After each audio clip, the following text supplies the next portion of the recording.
Hola, hoy damos inicio al primer seminario online ANEIC Zona Costa, el cual consiste en un viaje por la ingeniería, donde desde nuestra casa visitaremos diversas temáticas de nuestra profesión.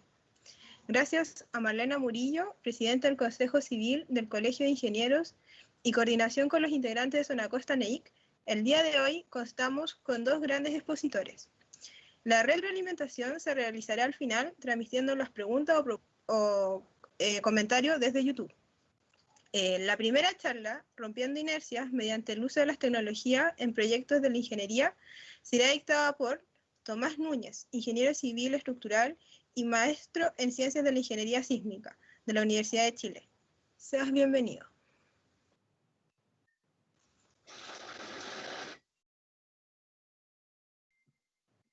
Bueno, buenas tardes a todos.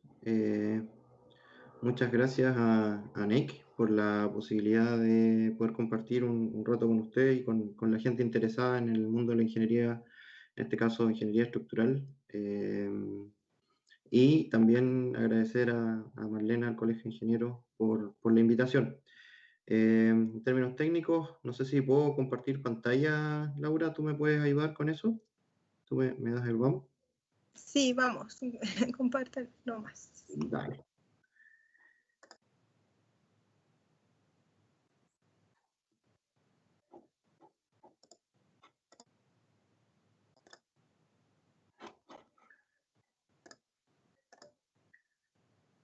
Solo para tener en cuenta, quería corroborar si se ve bien la pantalla. Sí, súper. Ya, perfecto. Bueno, la idea de participar en este seminario, y también motivado por la invitación de NEC, es un poco presentar algunas nuevas tecnologías que, si bien pueden sonar a nuevas, ya se están ocupando hace bastantes años, pero también pueden dar orientación a este grupo que es de futuros ingenieros civiles para sacarle partido a su carrera y también buscar diferenciarse del resto de los ingenieros que van saliendo. Hoy en día las alternativas son un montón, y la posibilidad de conocimiento más aún, atendiendo a que mucho del conocimiento hoy en día se adquiere a través de Internet. Un poco para desglosar la presentación, esta charla vamos a conversar un poco del contexto actual en el que estamos hoy en día inmersos en el mundo de la tecnología, un poco hablar del contexto futuro, sobre todo post pandemia, algunos tips del uso de nuevas tecnologías, lo que hoy en día estamos usando en la compañía donde trabajo, y finalmente, para aterrizar un poco más esta idea de este tipo de tecnologías que usamos, voy a presentar a varios proyectos que pueden ser de su interés, y siempre quedando atento a cualquier duda o consulta específica que puedan tener en cualquiera de ellos. Laura, yo no sé si las preguntas van a ser al final, al principio, entre medio, ahí tú me avisas. Al final vamos a juntar todas las preguntas y ahí va a haber algo para conversar. Bueno, respecto al contexto actual, nuestra carrera, Ingeniería Civil, está inmersa dentro de un entorno altamente tecnologizado. Hoy en día el uso de aprendizaje o de usar otras disciplinas, no solamente el estructural, e integrado dentro de este contexto tan tecnológico es un hecho. Y eso yo creo que se han hecho cargo las mallas y programas actuales universitarios, pero también creo que es importante que esas mallas se vayan actualizando hacia un contexto un poco más multidisciplinario y también hacia el uso de nuevas tecnologías. Eso implica también coordinarse con otras carreras o con otras disciplinas, de tal forma de que el ingeniero que salga el día de mañana pueda tener esa capacidad, no de forma específica, obviamente, porque él ya tiene una formación tanto en, digamos, los ramos tradicionales de acero, hormigón, fundaciones, hidráulica, etcétera, pero también tiene que ver un poquito más allá, y tener en cuenta que hoy en día los proyectos no son solamente de un área, sino que son multidisciplinarios. Hay mecánicos, hay eléctricos, hay ingenieros de tubería, hay mecánicos de suelo, hay un montón de otras disciplinas con las cuales yo me tengo que relacionar día a día, y es importante que uno también vaya adquiriendo conocimiento de ello. Y por otro lado, dentro de ese mismo contexto actual, incluso mismo la pandemia misma nos demostró de que efectivamente hay cosas que sí se pueden romper en términos de inercia, que muchas veces las oficinas o las universidades llevan y que han funcionado. O sea, ahí, entre comillas, en el fondo es que se hace así y funciona porque siempre lo hemos hecho así. Donde yo trabajo, efectivamente, tratamos de que eso efectivamente sea todo lo contrario y atrevernos a hacer cosas nuevas y atrevernos a demostrar de que efectivamente uno se puede sentar, pensar un poco y luego subirse a la bicicleta para andar. Y eso pasa también por entender el contexto y trabajar en un entorno multidisciplinario. A la derecha un poco mostrar cómo se han ido desarrollando las diferentes revoluciones industriales y dónde actualmente nos encontramos. Entonces, hoy en día nos encontramos tratando de buscar hacer la menos pega posible en términos de que estamos tratando de automatizar un montón de procesos con los cuales trabajamos y dos de ellos se los voy a mostrar hoy día, que es el uso de escáner láser y drones dentro del marco de la ingeniería civil y los usos que hemos tenido, y en el fondo son casos de éxito. Respecto al contexto futuro, ya que estamos todos inmersos en una burbuja y cada uno en sus casas, espero, ¿qué es lo que va a pasar con la pandemia? ¿Cuáles van a ser las cosas que vamos a heredar? Hoy en día, si se fijan arriba, es una reunión típica nuestra de la oficina donde trabajo, que es TNA. Eso obviamente tuvo que mutar a que hoy en día estamos trabajando como se ve abajo, ¿no? Estamos trabajando con un proyecto, en este caso para una minera, la incorporación de un equipo nuevo que requiere estructuras metálicas, fundaciones, conectividad eléctrica, trazado de ductos, colocación del equipo mecánico propiamente tal, y estamos trabajando bajo la filosofía BIM, y eso lo estamos haciendo a través de nuestros celulares o de nuestras tablets. Entonces, esas son cosas que creo yo son importantes a tomar en cuenta y que efectivamente vamos a terminar por heredar al final de esta pandemia, que esperemos que se resuelva pronto. Y otro ejemplo también es el que hay a la derecha, es en el fondo yo conversando con un cliente que requiere montar un atril sobre un estanque y las instrucciones se dan por WhatsApp y las confirmaciones se dan por WhatsApp y cualquier coordinación se hace por WhatsApp. Entonces, es importante también tener en cuenta que, que la adaptación a estas nuevas tecnologías, que quizás no son tan nuevas para los que me están escuchando, que efectivamente son nativos digitales, eh, llegaron para quedarse y más aún nos van a hacer ahorrar tiempos de traslado, nos van a hacer ahorrar un montón de otras variables que muchas veces consideramos pérdidas de tiempo y que efectivamente las podemos hacer desde nuestras casas o desde el lugar que nosotros decidamos para hacer nuestro trabajo. De lo que menciono a la izquierda, un poco el tema de la automatización de los procesos es súper importante y en eso estamos trabajando día a día. El aprendizaje online, también como pregunta, el día de mañana va a ser más preponderante que el presencial. Hoy en día está lleno y plagado de programas online y efectivamente hay que ir filtrando, pero también va a ser algo que llegó para quedarse. Y también cuestionarse un poco después de esta pandemia, cuál va a ser el aporte real de los ingenieros civiles en esta sociedad hiperconectada, asumiendo de que nosotros como ingenieros también tenemos un rol preponderante en el progreso de Chile, pero también implica que tengamos que salir a terreno. Nuestra pega también implica muchas veces no quedarse sentado en el escritorio, sino que salir a ver cómo son las cosas, cómo se construyen las cosas que nosotros mismos hemos diseñado. Respecto al uso de nuevas tecnologías dentro de este contexto o de esta cuarta revolución, si quieren llamarla, voy a dar algunos tips que son re importantes tener en cuenta, sobre todo porque a veces nosotros digamos, diluimos un poco en que los equipos o gadgets que utilizamos son impresionantes, ¿no? Hacen un montón de cosas, pero detrás de eso, si es que no va incorporada la carrera que nosotros estamos estudiando, y a eso me refiero con entender el concepto que hay detrás, no vamos a lograr hacer esa diferencia respecto a otros ingenieros.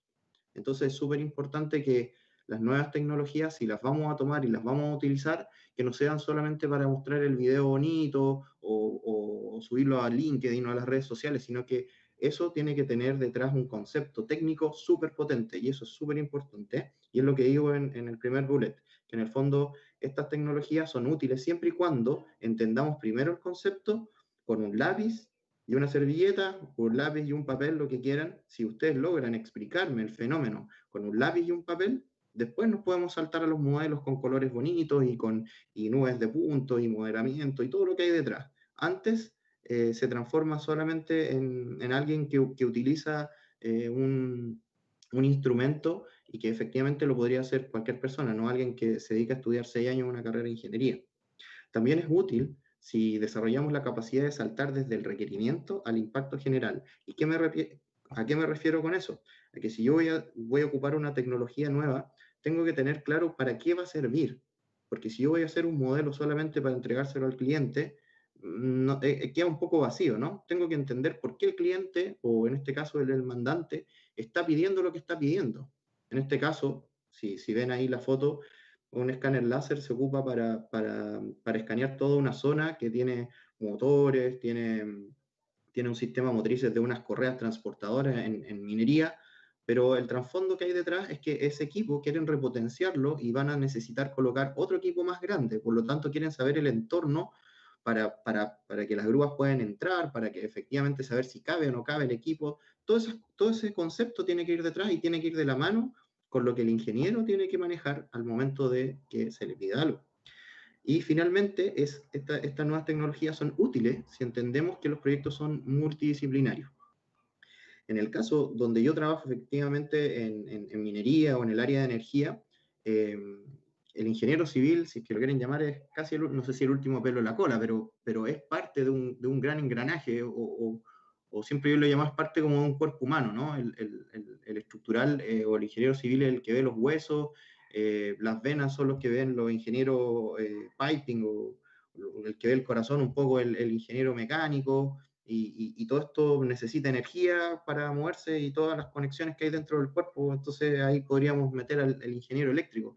Así funcionan los proyectos hoy en día y se requiere que nosotros tengamos capacidad de entender, quizás no a profundidad, pero al menos el concepto de otras disciplinas que efectivamente son muy importantes, al igual que la nuestra.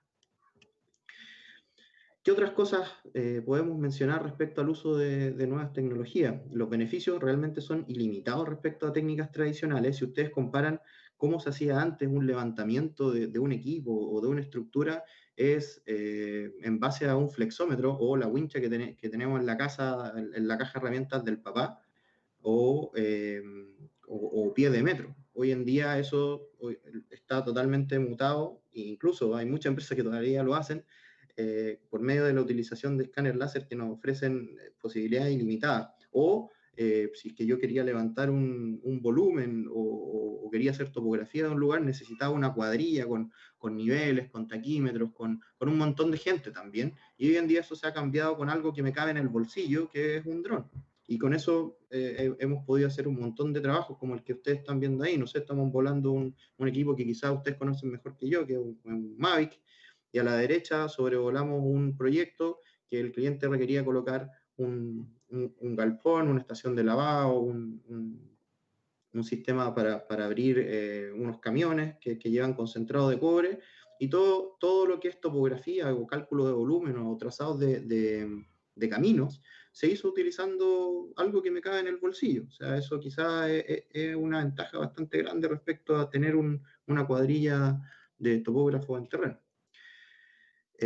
Otra cosa importante es que el uso es muy intuitivo en terreno. Esto no se aprende en la universidad, se aprende con un tutorial en YouTube, un curso de un día, en este caso DJI. Pero el postproceso requiere un conocimiento avanzado de software. Así que eso también hay que tenerle bastante, hay que hincarle el diente si es que yo quiero dedicarme también a parte de mi conocimiento, agregarle valor por medio del uso de estos software. Ventajas también, menores tiempos de entrega, mayor precisión, y también venimos a integrar estas tecnologías al desarrollo de la filosofía BIM, que nos permite partir desde cero con este tipo de levantamiento y ir incorporándole base de datos o metadata a nuestra maqueta. Así que, y eso se ha transformado en un estándar dentro de nuestra compañía, y créanme que ha traído bastante buenos resultados. Nuevas tecnologías adicionales, cámaras que permiten magnificar movimientos que son imperceptibles a los humanos, como lo que ustedes ven ahí, también son importantes a través de la amplificación de movimiento. Y un poco para tocar el punto de que los conocimientos de un ingeniero civil deben ir más allá de que netamente sepa de hormigón ni acero. Hay disciplinas que quizá uno, no sé si la habrán escuchado, como la cibiónica, que combina la parte civil con la electrónica, o el monitoreo de salud estructural, o el BIM, o la fotogrametría, o el Big Data, como es lo que usa un escáner láser que ocupa miles de millones de puntos y los procesa. Requiere mucha interacción con proveedores de equipo y estar en constante actualización. Y otra cosa que es muy, muy, muy importante y que por favor tómenlo en cuenta y si pueden hacerlo, háganlo, que es meter las manos al barro. Y eso implica ir a terreno y ver las cosas como pasan in situ. No solamente quedarse en ser ingenieros de escritorio, que sí, lo pueden ser, pero si es que me preguntan y respecto a mi experiencia, lo recomiendo 100% una pasada por terreno para que vean cómo suceden las cosas, para que vean que efectivamente las soluciones a veces se dan en una servilleta y el cliente o quien está construyendo con el camión de hormigón al lado no puede esperar a que yo haga un modelo de elementos finitos para que le demuestre efectivamente si la solución está bien o está mal. Por eso es súper, súper importante que metamos las manos al barro y que entendamos el concepto. Eso es muy, muy, muy importante. Respecto a qué estamos usando en la práctica, hoy les voy a presentar tenemos más equipos obviamente, pero dos equipos que son bastante útiles y ya hemos desarrollado varios proyectos y que son el escáner láser terrestre, que es el equipo que ustedes ven a la derecha. No sé si se ve la flecha cuando la muevo, ¿me pueden corroborar? Sí, sí se ve. Tienes la cámara apagada por si quieres encenderla. Eso. Perdón. Perfecto.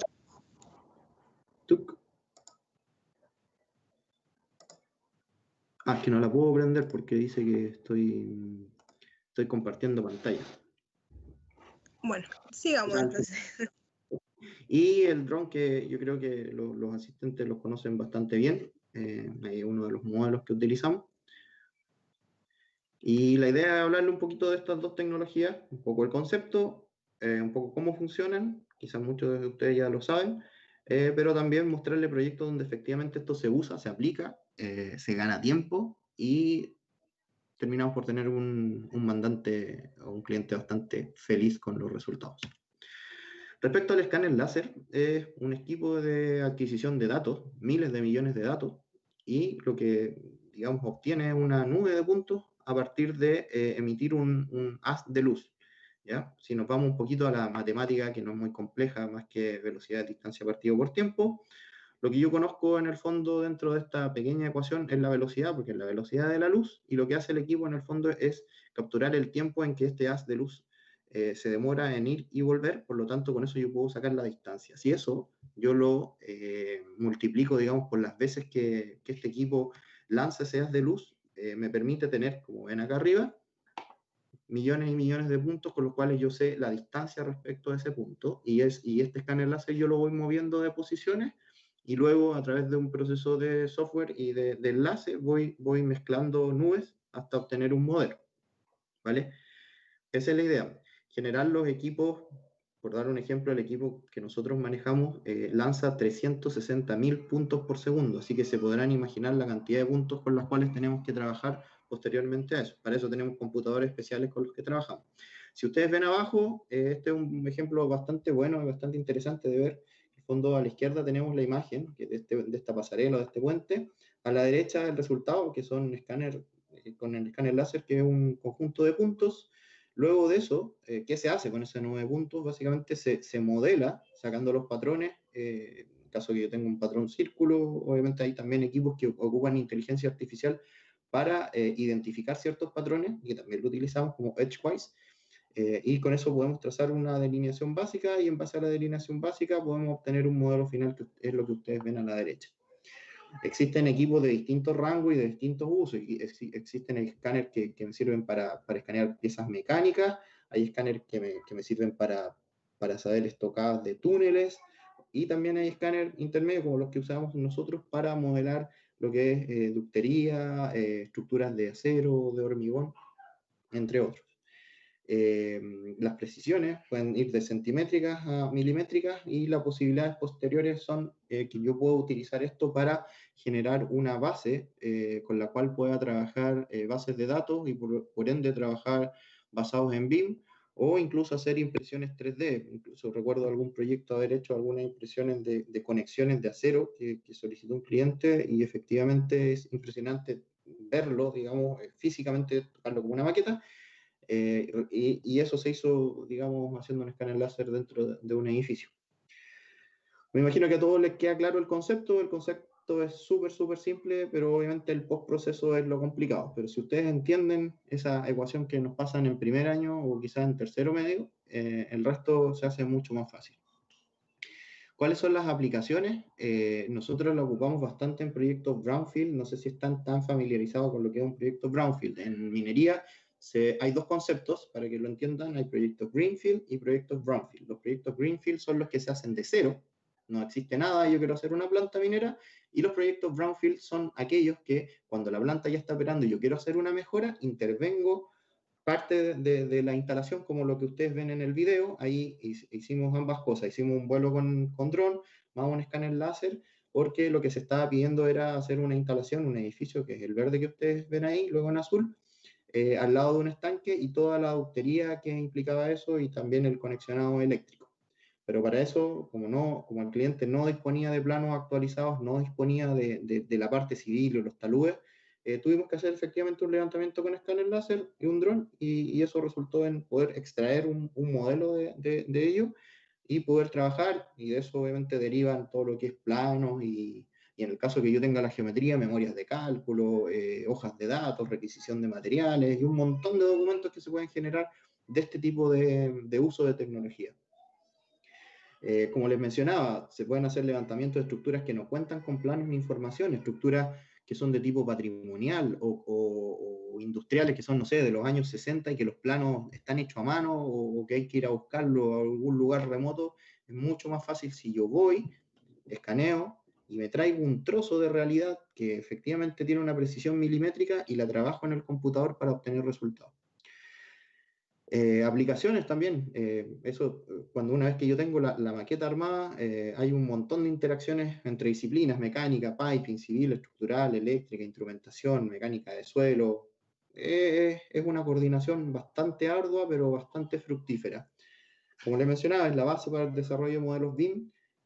También es base para modelos de realidad virtual, que es lo que nos interesa trabajar en un futuro cercano. En el fondo, ¿cómo le mostramos la maqueta al cliente? Bueno, que se meta dentro de la maqueta para que la pueda ver con mayor precisión, que pueda caminar dentro, caminar me refiero virtualmente, para verla con mayor precisión.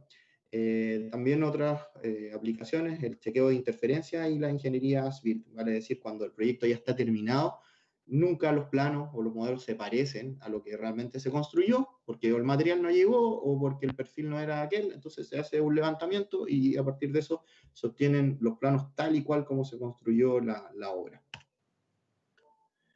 Respecto al uso de drones, para que todos sepan, si es que no lo saben, un dron es un vehículo aéreo que vuela sin tripulación y es manejado de forma remota. Esa es la definición de dron o UAV, que también se conoce como un vehículo no tripulado. Existen de dos tipos. Los más conocidos son los multirotores, estos especies de helicópteros, pero también existen otros drones que son de ala fija. Y la diferencia es que el ala fija permite abarcar más terreno, y eso se ocupa cuando tenemos que hacer topografía de varios predios o varias hectáreas. Trabajan en base a cámaras fotográficas, pero también hay otros usos como cámaras termográficas que se utilizan, por ejemplo, para inspección de plantas solares, inspección de torres de alta tensión, o también cámaras espectrográficas, que lo que hacen es que en base a bandas de distintas frecuencias permiten saber, por ejemplo, en un predio agrícola, si es que efectivamente la solución que se echó, no sé, algún químico, fue esparcida de buena forma, o también incluso me permite saber qué nivel de clorofila tienen los vegetales que yo estoy plantando, y eso se hace en base a un mapeo. Como les mencioné, hay un montón de aplicaciones y todavía siguen saliendo aplicaciones. En Chile están regidos por la DGAC, y para obtener una licencia para volar drones hay que dar una prueba y hacer un curso, y con eso se puede sacar una licencia para volar dron. ¿Cómo trabajan? Nuevamente, si queremos entender el concepto, lo que uno hace es definir una misión de vuelo, que le llamamos, en donde a una altura fija el dron va tomando fotografías con una distancia fija, ¿no? Se va moviendo de forma automatizada, eso no lo hace el operador, va sacando fotos. Entonces, si es que uno quiere verlo como una distancia B, lo que yo hago es, conocí esta distancia B y conocido estos dos ángulos, porque yo con una foto puedo conocer esta distancia y este ángulo, ¿no? Y lo que yo quiero saber en el fondo es esta altura, porque con esta altura yo puedo ir mapeando el terreno. Y con un poco de trigonometría y PSU, en base a dos ecuaciones, puedo obtener la altura en base a tangente y esta distancia. Por eso que para conocer un punto yo necesito al menos dos imágenes. Así que si es que quieren entender el concepto que hay detrás, o este efecto parallax que se llama, que no es más que otra cosa que lo que estoy mostrando aquí en este esquemita, así funciona. Y así es la magia, si quieren llamarlo, de cómo yo puedo obtener un modelo 3D en base a superposición de fotografías. ¿Vale? Respecto a aplicaciones, de nuevo, también proyectos brownfield, trazado de camino, layout de proyectos, hay ubicación de volúmenes masivos de corte y relleno para la gente que le gusta la parte civil de movimiento de tierra. Puedo obtener curvas de nivel para si quiero topografiar un terreno, ortofoto, modelo en base a nube de puntos densa, hay controles de volúmenes en la mina, controles de avance constructivo, inspección visual de estructura. Como ven, hay un montón de aplicaciones, y uno tiene que un poco ir dirigiendo ese camino para saber en qué lo puedo ocupar. Y si se dan cuenta, la electrónica o la ingeniería que hay detrás de esto no tiene nada que ver con la parte civil, pero si uno logra entender el concepto, lo puede integrar a su mundo civil y ver cómo le saca partido. Y a eso me refiero cuando hay que salir un poco de la caja y ver otras disciplinas e incorporarlas dentro de la ingeniería civil para hacerla más rica, más fructífera a futuro. Una vez ya entendido esos dos tipos de tecnología, la idea es mostrarle un poquito algunos proyectos en los que TNA ya ha participado, ha trabajado, y que son casos de éxito, para que entiendan un poco cuál es la aplicación y en qué etapa se incorporó este tipo de tecnología al desarrollo del proyecto. Vamos a ver el caso 1, que es un levantamiento 3D para verificación de nuevas cargas. Estos son edificios bastante antiguos, que son de Codelco, que se hicieron en los años 60. Es un edificio de un sistema de gases de refino, un secador y un sistema de tratamiento de gases fugitivos y el horno flash. Ahí a la derecha ven la ubicación donde están efectivamente estos edificios. ¿Y qué se quería hacer? Pues un poco para que uno entienda el problema y cómo lo vamos a atacar. El cliente obviamente no sabía cuál era el estado actual de estas estructuras porque eran bastante antiguas, y lo que querían era sobre estas estructuras montar equipos nuevos para cumplir con una resolución ambiental, digamos, para capturar gases, capturar polvo, depende de lo que se requiere. Entonces, ¿cómo yo aseguro la estabilidad global de la estructura si le quiero colocar arriba unos equipos que no son de un peso despreciable, y no tengo información? Entonces, para eso se solicitó hacer un modelo 3D con el cual después se iba a tomar ese modelo y se iba a hacer un modelo estructural, se le iban a poner las nuevas cargas y se iba a verificar si la estructura se debe reforzar o se puede mantener y colocar esto. Entonces, para poder hacer eso, se usó una combinación de escáner láser para el interior y lo entorno, y como no podemos llegar con el escáner láser terrestre al techo, se voló el dron y se unieron ambas nubes. El levantamiento, si ustedes lo quieren ver en términos de tiempo, tomó 2 días y el procesamiento 9 puntos tomó 10 días. Pregúntense ustedes cuánto hubiera tomado hacer esto mismo con wincha, o con un pie de metro y con una cuadrilla de topógrafo. Claramente ese tiempo hubiera sido mucho mayor. Si se dan cuenta aquí algunas fotos, arriba a la izquierda, el trabajo de terreno hubo que definir algunos puntos de referencia, porque esto tiene que tener una georreferenciación, estar amarrado a algún punto topográfico. Y lo que ven abajo a la derecha, bueno, a la izquierda ya es el procesamiento preliminar que se obtuvo con el dron, y a la derecha es una foto aérea de uno de los edificios que se tomó. En terreno se hizo lo que le mencionaba anteriormente, la misión de vuelo, y posteriormente se hizo todo el postprocesamiento para trabajo de gabinete o de escritorio. Y bueno, estos son los resultados. A la izquierda, arriba, lo que podemos ver es el resultado de escáner láser en mapa de colores. En base a eso, a la derecha, lo que ven es el resultado que es con millones de puntos, que pareciera que fuera el modelo real, pero en verdad si uno se acerca, son puros puntos, que tienen obviamente una coherencia y un patrón. Y a la derecha es ya el modelo terminado, y abajo a la derecha es ya el modelo entregado. Y sobre ese, la idea era poder hacer un modelo de estructura, ya sea frame, shell, de elemento finito, lo que sea, al consultor de esa área, para ver si efectivamente las cargas que le vamos a poner a este edificio, que es bastante antiguo, resisten o no resisten. Si se dan cuenta, tratamos de primero entender el problema, ver con qué tecnología lo atacamos, y luego de eso obtener el resultado. Un caso 2, también Codelco, en este caso la división Radomiro Tomic. El mandante lo que quería hacer en este caso es también para cumplir con una regulación ambiental en un edificio llamado Chancado Primario, donde llegan los camiones, se posan y vacían el material que sacaron de la mina. Estaban botando mucho polvo y a través de ese edificio, digamos, en las tardes pasaba el viento y esto se generaba, obviamente salía polvo para todos lados y era bastante difícil de controlar. Entonces se nos solicitó hacer una ingeniería de tipo multidisciplinaria para ver de qué forma atacábamos ese problema y cómo podíamos encapsular a los camiones y encapsular este edificio de tal forma de que bajáramos la concentración de emisión de polvo. ¿Vale? Para eso, obviamente que la parte estructural es lo que ustedes ven a la derecha, es la incorporación de dos bahías, una a la izquierda y otra a la derecha, para que los camiones, una vez que entraran, se accionara un portón para que pudiera cerrar y ahí los camiones pudieran descargar. Pero también hay otras disciplinas incorporadas, porque, ok, el polvo entra, pero ¿cómo lo extraigo? Y para eso hubo que incorporar una serie de campanas que pudieran hacer esta extracción de polvo. Y ok, pero ¿cómo conocemos la geometría de esto? Bueno, ocupemos escáner láser para efectivamente saber cuál es la geometría real y poder hacer estudios más profundos, como estudios de fluidodinámica, que se los voy a mostrar a continuación, y determinar cuál es la capacidad de esa campana para que efectivamente pueda extraer de forma óptima el polvo que hay en suspensión. Y bueno, y la pregunta siguiente, ¿y cómo alimento ese sistema de colección de polvo? Necesito energía. Ok, entonces tenemos que montar una sala eléctrica o tenemos que darle electricidad. Si se dan cuenta, este tipo de proyectos son multidisciplinarios y el ingeniero estructural solamente toma una parte.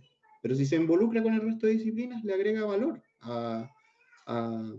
digamos, al proyecto en el que está trabajando. Por eso también recalco la importancia de que los proyectos son multidisciplinarios y el ingeniero civil o el futuro ingeniero civil, en el caso de usted, tiene que tener eso muy, muy, muy en la retina y en el radar a futuro, para que efectivamente los proyectos salgan de forma satisfactoria.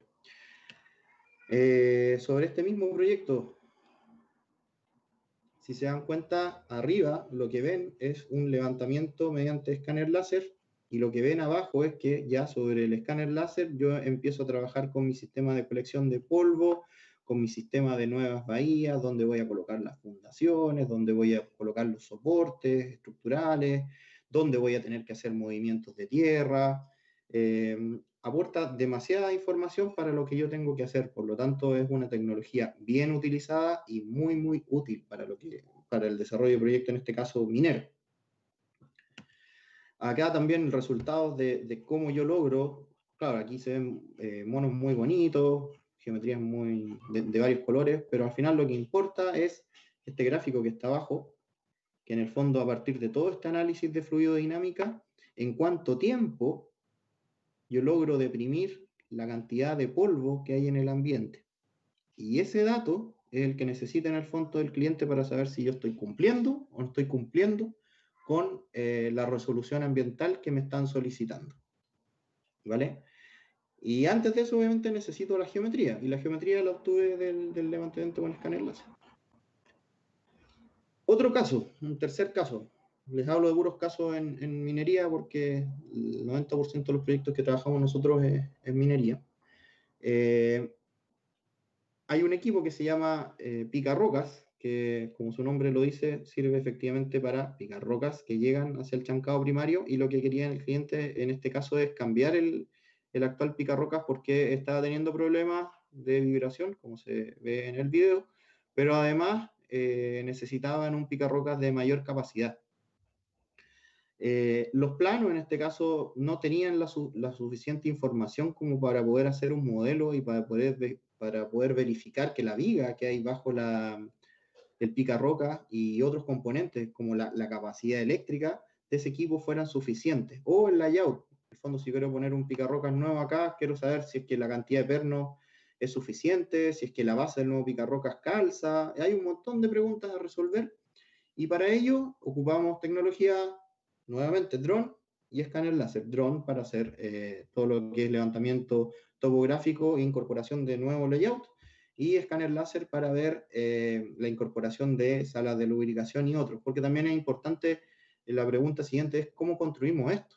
Entonces, para ver cómo construimos esto, muchas veces el layout nos aporta un montón de información para saber si las grúas caben, dónde posicionamos las grúas, y eso también sirve, o sea, los levantamientos que hacemos sirven como base para hacer posteriores animaciones, que también las hemos hecho, para demostrar cómo se monta un equipo o cómo se monta una estructura.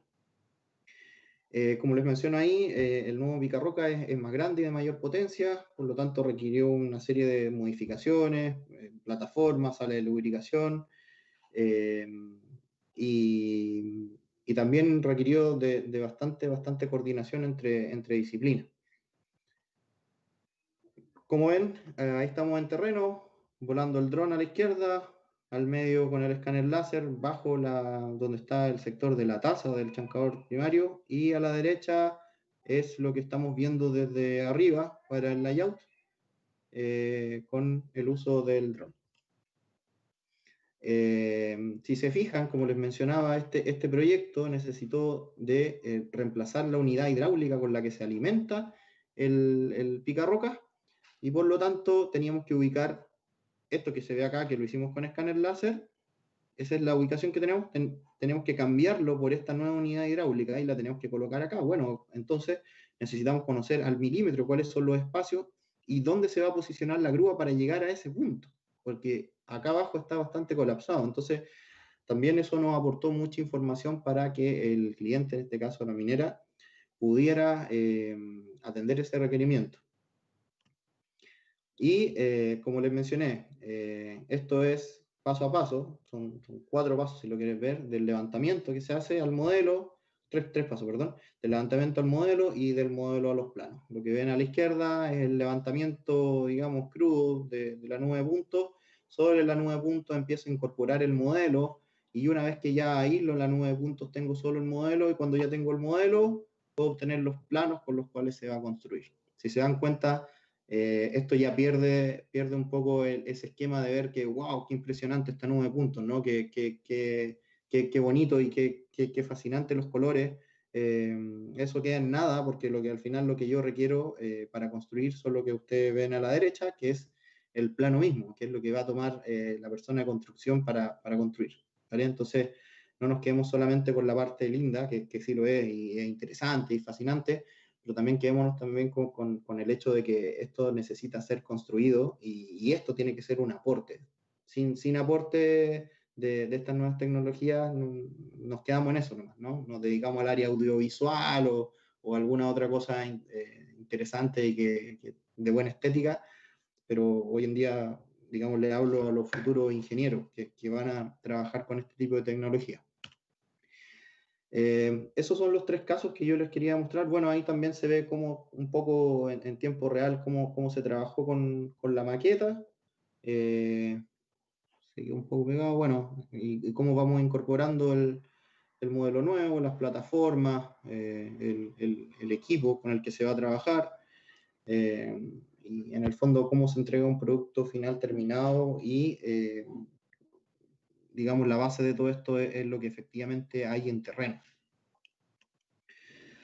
Más proyectos, le podría hablar todo el día de la cantidad de proyectos que hemos desarrollado, pero yo creo que ya estoy en la hora. Mencionarle un poquito que no solamente hemos hecho proyectos en minería, las 3 fotos que ven arriba, por ejemplo, es una planta de biogás en La Farfana, donde se quería reemplazar estos equipos que ven acá, que son unos scrubbers y unos sedimentadores, por equipos nuevos. Entonces se solicitó hacer un levantamiento para ver si podíamos reutilizar las fundaciones que ya estaban acá. A la derecha ven la 9 puntos, a la izquierda estamos trabajando en terreno.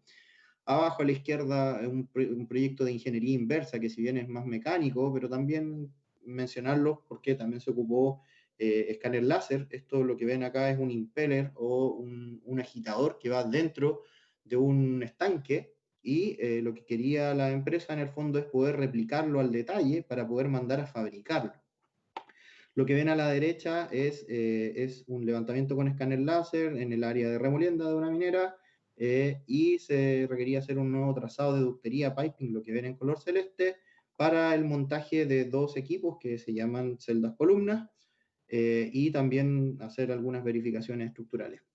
A la derecha, un parque eólico que requirió el levantamiento con dron de 84 hectáreas para colocar 6 aerogeneradores, que son estas torres eólicas de más de 100 metros de altura y que permiten generar entre 2 y 5 megawatts cada una. Más proyectos. Hace poco estuvimos escaneando unos equipos que se llaman Shuttle Conveyor, que son unos carros que distribuyen material sobre unas tolvas. Aquí abajo estamos trabajando en terreno, y aquí a la derecha pueden ver 9 puntos y modelo ya finalizado o avanzado. A la derecha también, en una termoeléctrica, se requería hacer desde cero un galpón para contención de cenizas. Se hizo georreferenciación, aquí hay digamos, un GPS, GNSS, y posteriormente arriba lo que ven es el proyecto ya terminado, la maqueta, que es 100% BIM, así que no se nos puede ir ningún tag ni ningún tipo de información. Está todo referenciado. ¿Qué más? Vamos a ver si avanza. Bueno, más proyectos. Esto que ven acá abajo, una plataforma que contenía unos equipos que se llaman hidrociclones, y la empresa quería hacer un repotenciamiento, por lo tanto quería colocar nuevos equipos, y para eso hubo que hacer la verificación estructural de esa plataforma, y por lo tanto tuvimos que hacer un levantamiento con escáner láser para saber si es que efectivamente todo lo que decía en el plano efectivamente se había puesto en el modelo, y nos dimos cuenta de que efectivamente no, faltaban algunas diagonales, faltaban algunas vigas, y eso, el escáner láser es bien acusete, así que también es importante. A la derecha arriba, el trazado de un ducto para vaciar unos espesadores, también lo hicimos con dron en este caso, y a la derecha abajo un proyecto también para colocar un encarpado, que era un proyecto que les mostré al principio, y un sistema de colección de polvo. Eso por mi lado. También como diapositiva final, dejarlos invitados a todos, en el caso de que quieran hacer su práctica profesional con nosotros.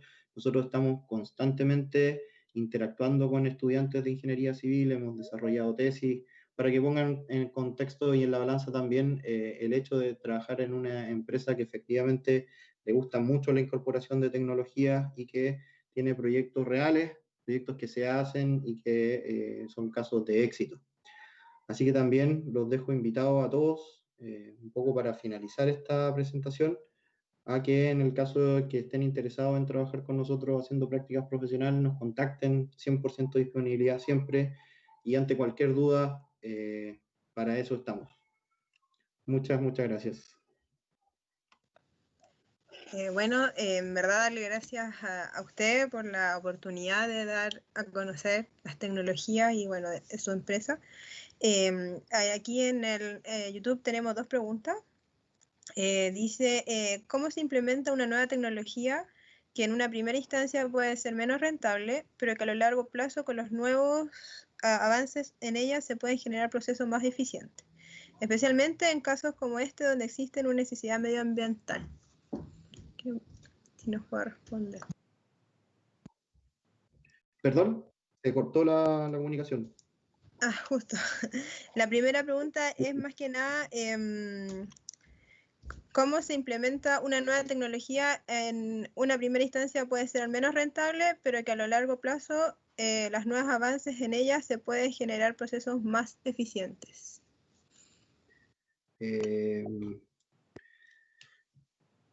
Claramente el tema de invertir en nuevas tecnologías supone valga la redundancia, una inversión grande en un principio, pero siempre existen alternativas por dónde partir, ¿no? La idea no es siempre ocupar el dron más caro o el escáner láser más caro.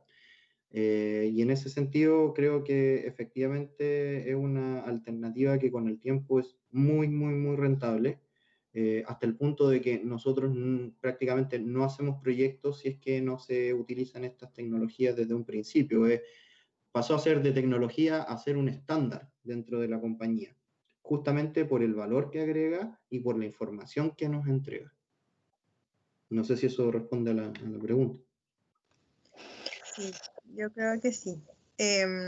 También nos pregunta TR-TR, ha mencionado los pros avances de la tecnología de manera clara, pero me gustaría saber qué contra le encontrarías el uso a esta misma en el campo de la ingeniería. Si hay algún contra. Sí, sí, hay varias cosas en contra y voy a nombrar algunas quizás que hemos visto. Está plagado de empresas que venden uso de dron, uso de tecnología de este tipo, escáner láser, y que le entregan al cliente eso, nube de puntos linda o fotos lindas, y después el cliente viene y me dice, bueno, ¿y qué hago con esto, no? Si no hay una ingeniería detrás. Entonces, el contra que yo le veo grande es que este tipo de tecnología caiga un poco, si lo quieren llamar así, en malas manos, o gente que efectivamente vende esta tecnología que es de fácil uso, ¿no? Como te decía, manejar un dron demora, no sé, un día. Mi hija que tiene 4 años sabe utilizarlo, ¿no? Entonces, es algo que cualquiera puede usar. Entonces, el contra un poco es, si lo estoy utilizando de mala forma o cae en manos de alguien que efectivamente no está vendiendo algo que efectivamente no va a ser bien utilizado, creo yo que también esa facilidad de usarlo también puede jugar en contra al momento de yo entregar un producto que esté avalado por un ingeniero. Entonces, por eso les decía, si yo logro entender el concepto desde un principio, para adelante es mucho más fácil. Si yo me quedo con lo lindo de esto, lo fascinante, y que sé que a muchos de ustedes les encanta la tecnología, no pueden dar un paso siguiente si es que no entienden antes el concepto, si no logran explicarlo en un papel y en un lápiz. Eso es súper, súper relevante que lo tengan. Sí, sí, se entiende. Bueno, y una de las preguntas ya finales es ¿con qué software BIM trabajan en la empresa? ¿Autodesk, Rhino u otro? Nosotros tenemos en la empresa toda la suite AEC de Autodesk.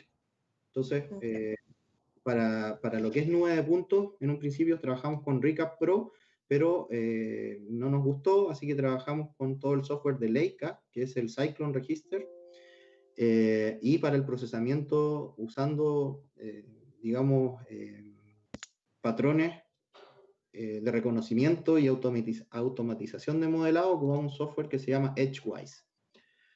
Y luego de eso, utilizamos toda la suite de Autodesk. Usamos Revit, usamos Civil 3D, usamos Plant 3D, usamos Navisworks, robots menos, para el diseño estructural usamos Risa 3D.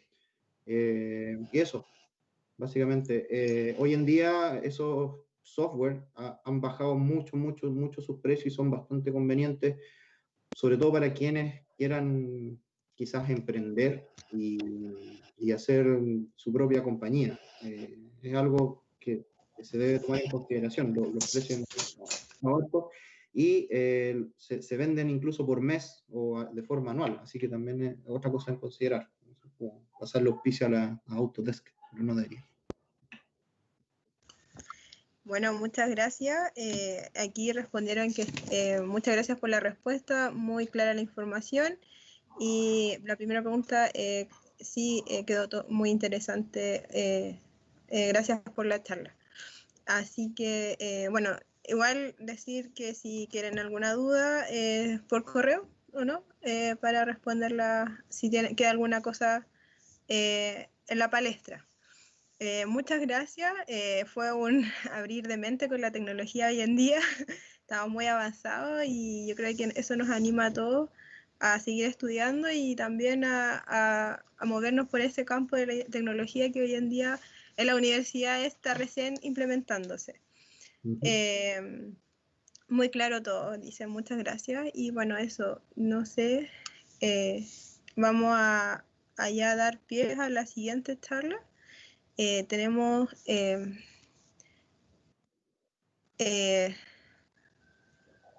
tenemos 5 minutitos de descanso, digamos, y de ahí sigue la siguiente charla. Eso, gracias, muchas gracias. Gracias a ti, Laura, por la invitación. Y lo que necesiten, cuenten conmigo y bueno, con mi compañía también. Ok, lo tendremos presente. Muchas gracias. Bien.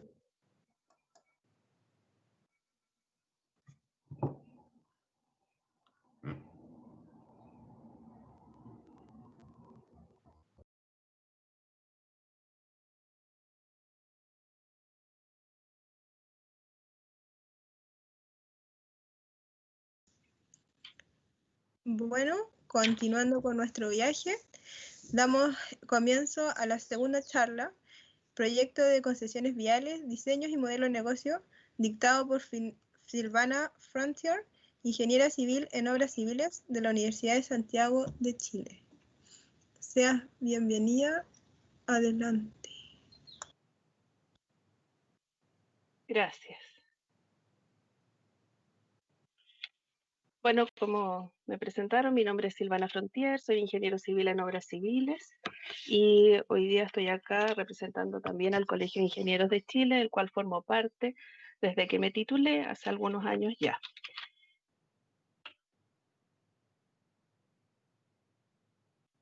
Les voy a contar un poco de mí para que me conozcan.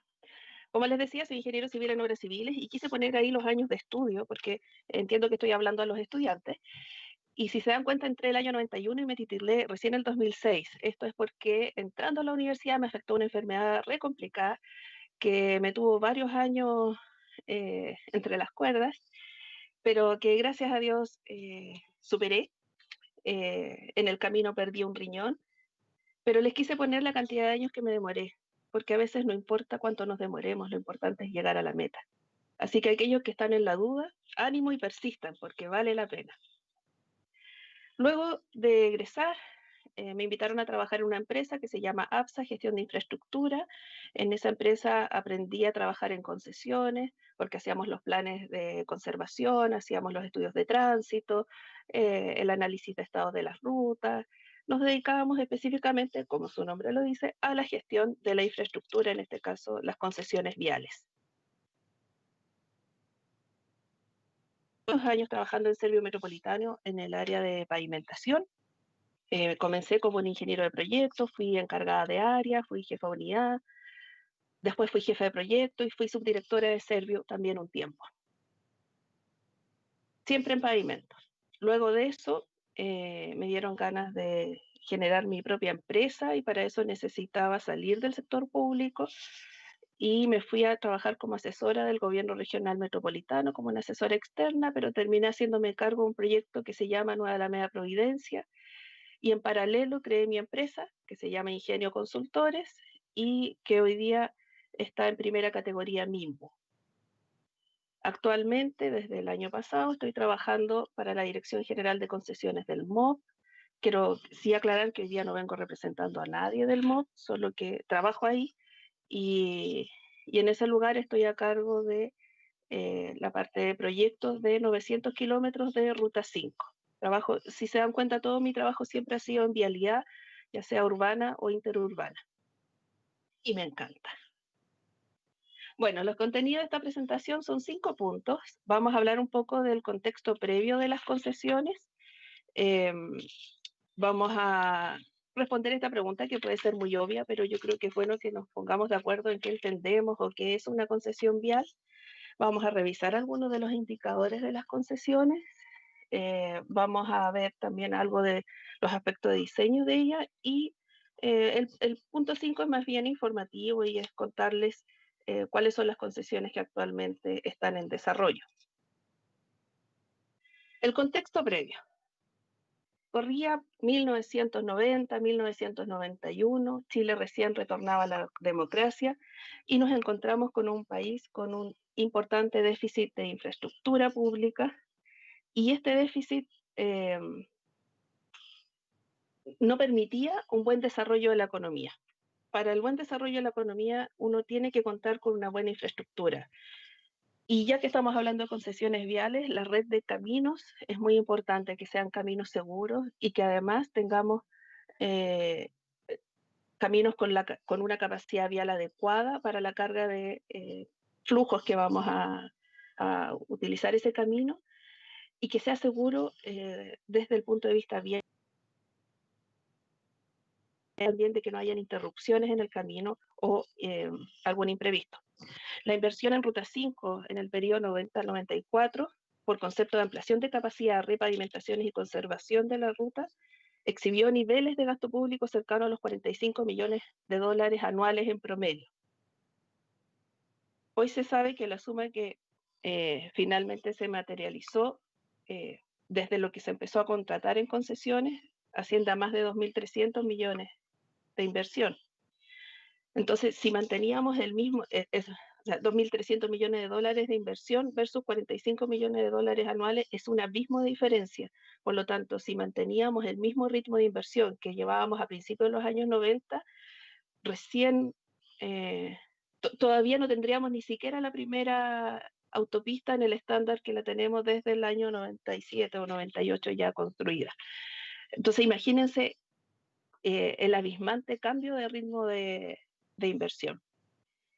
Pero eso pasaba también no porque nadie quisiera invertir, sino que porque los recursos públicos eran insuficientes para cubrir la brecha de lo que se necesitaba. Y aquí había que buscar nuevas formas, formas creativas para poder desarrollar la infraestructura. En ese contexto nacen las concesiones y, como decía, vamos a hablar entonces de qué es una concesión vial. Quizás una explicación muy simple podríamos decir esto: una concesión vial es una asociación público-privada que se desarrolla en un ciclo de vida de concesión vial predeterminado y se realiza bajo algún modelo de negocio. Esa es una forma muy sencilla. Ahora, esta asociación público-privada se da porque hay un encuentro entre los intereses del Estado y los intereses de algún privado, y en los intereses del Estado y los intereses del privado existe una intersección, muy similar a la teoría de conjunto.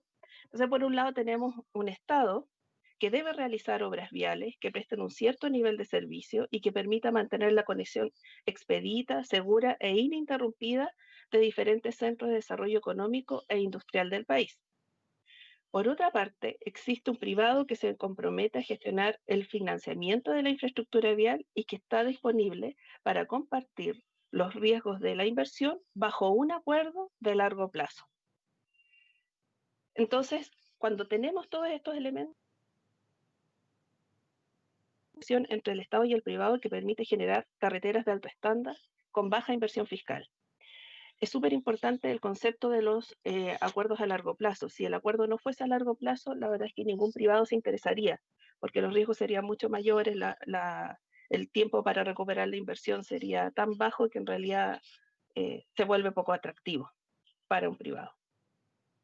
Por otro lado, el Estado, yo les mencionaba la abismante diferencia entre la inversión de infraestructura que ha tenido el país sin concesión y con concesión, porque el privado realmente no tiene la capacidad para hacerlo, no tiene la capacidad financiera de hacerlo. ¿Cuál entonces es el ciclo de un proyecto de concesión vial? Este es un ciclo que parte desde la planificación, vamos al diseño y evaluación social, licitamos y adjudicamos, hacemos un estudio de impacto ambiental, construimos y entramos en operación. Hoy en día ya han pasado varios años, por lo tanto hay más de una concesión que tenemos que está pasando o ha pasado por segunda vez este ciclo. En la planificación nos podemos demorar muchos años porque tiene que ver con qué es lo que queremos como país, dónde están los grandes polos de desarrollo, qué tengo que conectar con qué, dónde está la producción, dónde voy a instalar los puertos. Hace muchos años atrás hubo una discusión muy, muy grande sobre qué puertos iban a ser los puertos claves y relevantes del país. Y ustedes dirán, ¿qué tiene que ver eso con una concesión vial? Bueno, tiene todo que ver porque la concesión vial busca conectar puntos. Y ese punto tiene que ver con por dónde saco mi producción. Entonces, ¿quién produce? Produce las mineras, produce los agricultores, etcétera. Entonces, ¿qué quiero? Bueno, todo eso es planificación. Y como les decía, no es solo la planificación vial es una parte de la planificación del desarrollo del país. Luego que ya tengo priorizado cuáles son las vialidades que necesito reforzar, atender, empieza el diseño y evaluación social, que lo vamos a comentar un poco más adelante cuando hablemos de cómo se hace el diseño vial. Después viene el proceso de licitación, adjudicación y etcétera. Yo aquí puse la cantidad de tiempo aproximado que toma cada una de estas actividades. Y es aproximado, a veces un poco más, puede ser un poco menos, depende de la envergadura y de las complejidades que tenga cada proyecto. Una cosa importante de mencionar es que en este proceso se involucran varios ministerios. Está el Ministerio de Hacienda, está el Ministerio de Desarrollo Social y Familia y por supuesto está el Ministerio de Obras Públicas, que es el responsable de todo el ciclo. Y además está la Contraloría General de la República como organismo contralor y también está la Presidencia, que tiene que firmar las autorizaciones o los decretos de la publicación de la licitación de la concesión. Y está el servicio de evaluación ambiental, que es muy importante y lo tenemos acá. Y en ese servicio de evaluación ambiental, en hacer todo el proceso, es aproximadamente un año. Hoy día todos los proyectos pasan por ese proceso. Hay otra, no sé si alguna vez han escuchado de las iniciativas privadas, y es que la ley de concesiones permite que un privado de iniciativa propia le proponga al Estado una posible concesión en cualquier aspecto. Cuando se trata de concesiones viales, en el fondo es una concesión que nosotros o que el Estado no tiene considerado o no tiene priorizado y viene un privado y lo propone. El Estado evalúa a través del Consejo de Concesiones qué tanto interés tiene o no tiene en esta iniciativa y si tiene interés, entonces la declara de interés público. Y sale un documento que se llama Declaración de Interés Público y empieza a operar esa iniciativa privada y empieza en esta etapa que es el diseño y la evaluación social. Y luego sigue todo el proceso igual. El privado que propone una iniciativa que finalmente se concreta en una concesión, en el proceso de licitación y de adjudicación, tiene un premio en su puntaje, que por lo demás no es algo solamente propio de las concesiones, sino que en otras áreas también se da eso, que si a un privado se le ocurre una idea, se la propone el Estado y se hace, ese privado tiene un premio en el proceso de adjudicación. Bien, vamos a hablar un poco de los modelos de negocio. El modelo de negocio de concesión es básicamente lo que ustedes están viendo acá. En el año 1 no hay ninguna rayita de nada. Esto es un flujo es un flujo de dinero, digamos. Hacia abajo significa que gasto y hacia abajo y hacia arriba significa que entra. No todos los modelos de negocio son exactamente iguales, pero sí todos tienen esto que estamos viendo en este momento. Hay un periodo de construcción, hay costos de operación que se repiten durante todo el tiempo de concesión. Este es un ejemplo cualquiera de una concesión a 25 años. Y hay un periodo de explotación donde se reciben los ingresos de la concesionaria, esto es los peajes. Y si se fijan en el año 1 no hay nada, y eso es porque es el año que se hace el estudio de impacto ambiental. Después que se concesiona, hay un periodo donde el concesionario termina el diseño definitivo del proyecto, e ingresa al estudio de evaluación ambiental. Normalmente es un año, ¿ya? Siempre el privado se hace cargo de la construcción y de la operación de las obras generando ganancias de eficiencia. Eso asegura el mantenimiento de la infraestructura en el largo plazo, resguardando el valor patrimonial de los activos del Estado y asegurando su funcionalidad, además de cumplir estándares de servicio durante todo el periodo. Ahora, respecto a los plazos de concesión, a veces los plazos son definidos en años y a veces están asociados a la cantidad de ingresos que tenga la concesión. Y eso ustedes lo pueden ver hoy día en el sitio web de concesiones.cl, donde están las concesiones en operación. Cuando dice plazo, a veces no sale el número de años, sino que sale una formulita o dice IMG, y eso significa ingresos mínimos garantizados. Otras formas de financiamiento, algunas concesiones tienen subsidio del Estado, y eso pasa principalmente cuando hay un camino que es prioritario para el Estado, que necesitamos, los chilenos, todos necesitamos, es muy importante ese camino, pero que los flujos vehiculares que hay en él no son suficientes para que haya una cantidad de ingresos que sea conveniente para un privado participar en esta concesión. Y en esos casos el Estado tiene que subsidiar, porque la otra alternativa sería subir los peajes a niveles exorbitantes. Y eso no va a pasar, menos en estos tiempos. Y bueno, y ahí está lo que les decía de que el primer año se dedica a la ingeniería de detalle y principalmente al estudio de impacto ambiental, porque de él salen mitigaciones y salen costos que se tienen que asumir en el tiempo de la construcción. Ahora vamos a ver algunos indicadores en relación a las concesiones. Elegí solo algunos y algunos que están más bien ligados con la infraestructura vial. Bueno, el primero está ligado con todo. Existe un aumento de la inversión en infraestructura, pero claramente, lo vamos a revisar más adelante.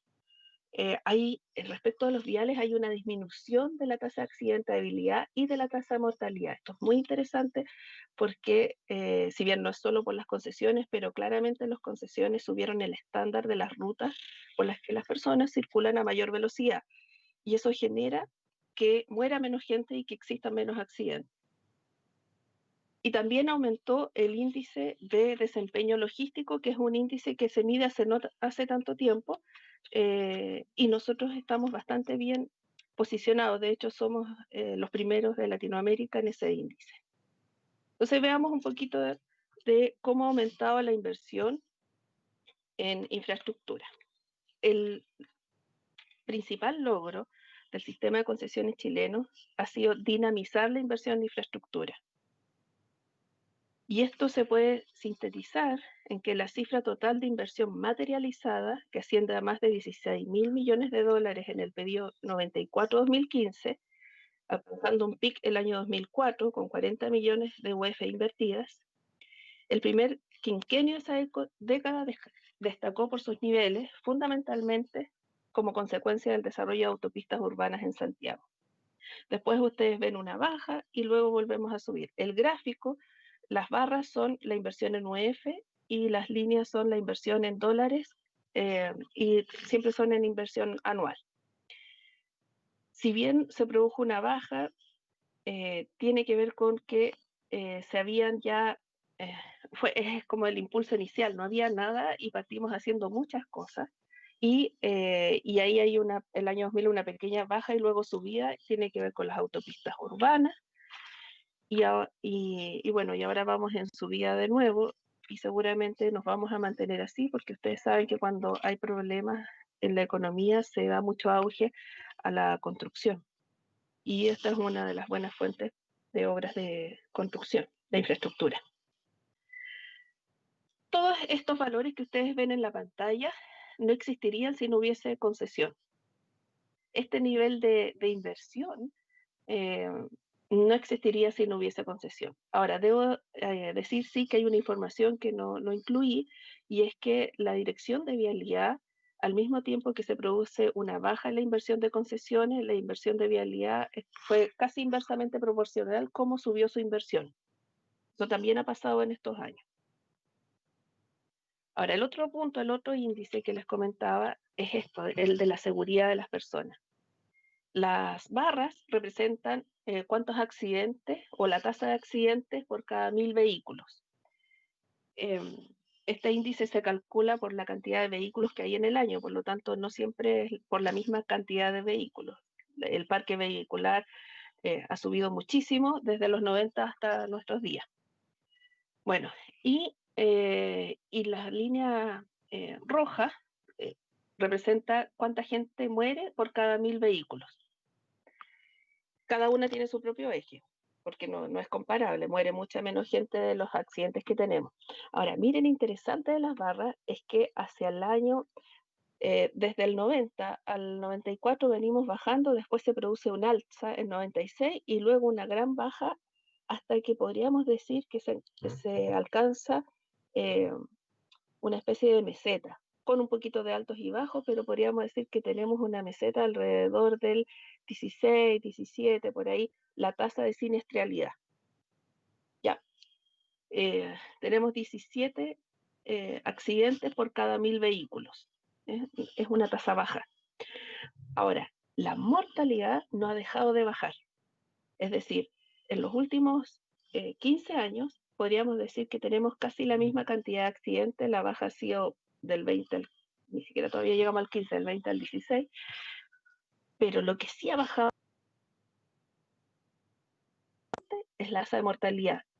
Eso es muy interesante porque ustedes saben que las autopistas, cuando se diseñan los elementos de seguridad vial, se diseña para que la gente no muera, que puede sonar trivial, pero en realidad se busca, por ejemplo, con las defensas, uno busca que la defensa absorba la energía del vehículo que la va a confrontar, que evitar que el vehículo traspase y llegue a otra calzada o salga de la autopista, y además busca redireccionar. Por eso en esas barreras de hormigón que se conocen como New Jersey tienen abajo una pestañita con un cierto ángulo. Esos ángulos no son cualquier ángulo, son ángulos determinados que están calculados de acuerdo a cómo se mete una rueda ahí. O cuando voy saliendo de una autopista y se fijan que cuando está a la salida de la autopista hay un elemento de contención que en muchos casos parece una especie de acordeón de defensas metálicas. Eso está hecho para contener la energía y es súper difícil diseñar algo que contenga la energía al mismo tiempo para un vehículo que para un camión cargado, un vehículo liviano. Porque el vehículo liviano tiene menos energía que el camión, lo cual es más o menos obvio, pero piensen en el que diseña esa defensa, que tiene que pensar, esta defensa tiene que atajar un camión cargado, que es como recibir un tremendo combo, pero a la vez tiene que atajar el vehículo liviano y no destrozarlo, como recibir una cachetadita. Entonces, ¿cómo hago para atajar este camión fuertemente, pero a la vez que no sea tan fuerte que el vehículo liviano no quede incrustado ahí? Y ahí se generaron esas defensas que parecen acordeones, que tienen disipadores de energía. Entonces, a medida que más fuerte es el golpe, más hacia atrás se va a retraer esa defensa. Toda esta tecnología se ha desarrollado a raíz de las autopistas. Esos son solo algunos ejemplos. Ahora, no es lo único. La CONACET viene muchos años trabajando en prevención de accidentes del tránsito y se han mejorado las normativas, se han mejorado las condiciones vehiculares también en la parte urbana. Pero sin duda que el sistema de concesiones ha sido un gran aporte y es bastante auspicioso que la tasa de mortalidad vaya bajando. Siguiente indicador, este es un indicador relativamente nuevo que se mide solo desde el 2007. Es un indicador que evalúa o mide el Banco Mundial y se llama Índice de Desempeño Logístico. Es una medición comparativa que se aplica cada 2 años con el propósito de colaborar a que cada país identifique su realidad y oportunidades de mejora en el desempeño de la logística comercial. Este índice refleja las percepciones de la logística de un país basadas en la eficiencia del proceso de despacho de aduana, la calidad de la infraestructura relacionada con el comercio y el transporte, la facilidad de acordar embarques a precios competitivos, la calidad de los servicios logísticos, la capacidad de seguir y rastrear los envíos y la frecuencia con la cual los embarques llegan al consignatario en tiempo programado. El índice varía entre 1 y 5, donde el puntaje más alto representa un mejor desempeño.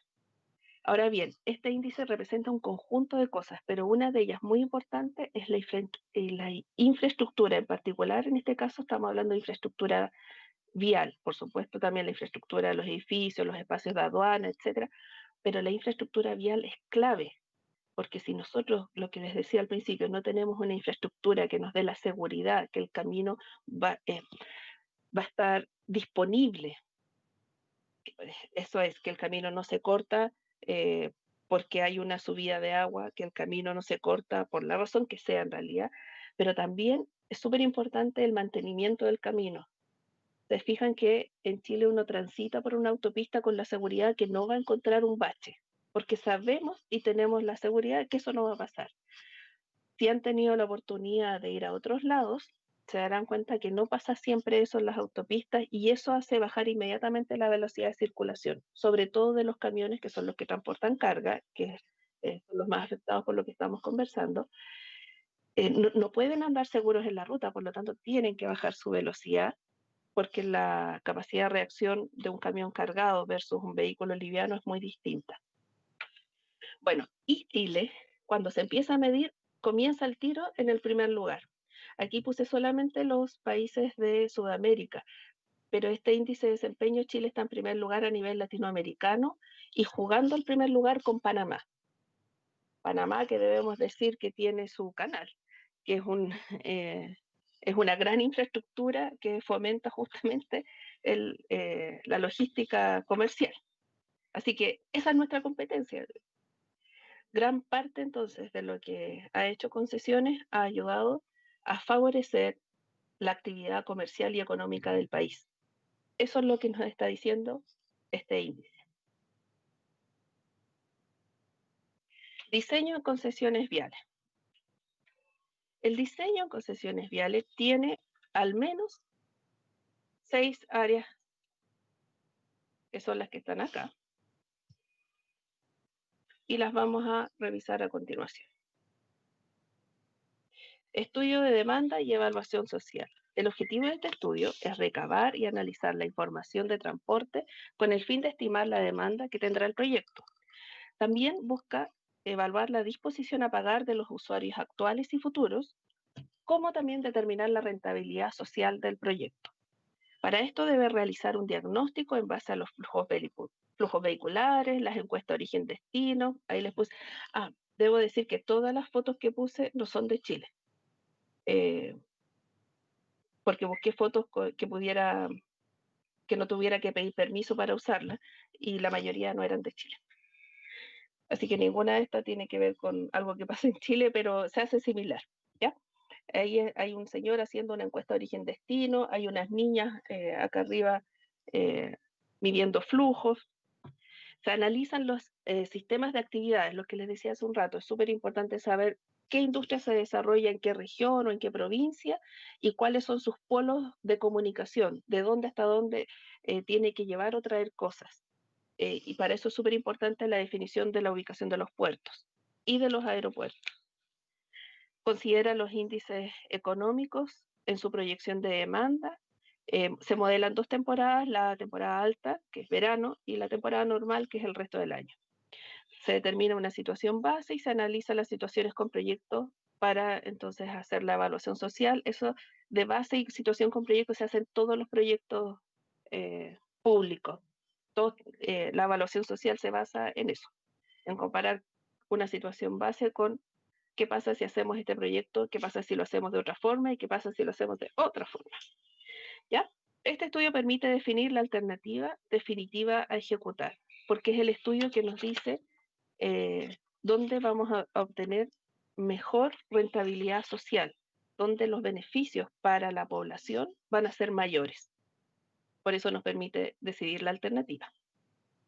El estudio territorial con participación ciudadana tiene el objetivo de velar porque el proyecto se realice en el marco del desarrollo sustentable. Ustedes saben que Chile ha adscrito los objetivos de desarrollo sustentable al 2030.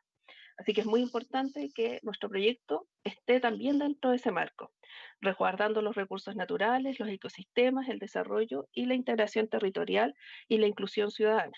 Entonces, este estudio debe dar cuenta de cómo las dimensiones de territorio interactúan con el proyecto vial, realizando un análisis que permita detectar y proponer soluciones que contribuyan al desarrollo local de las comunidades del área de influencia.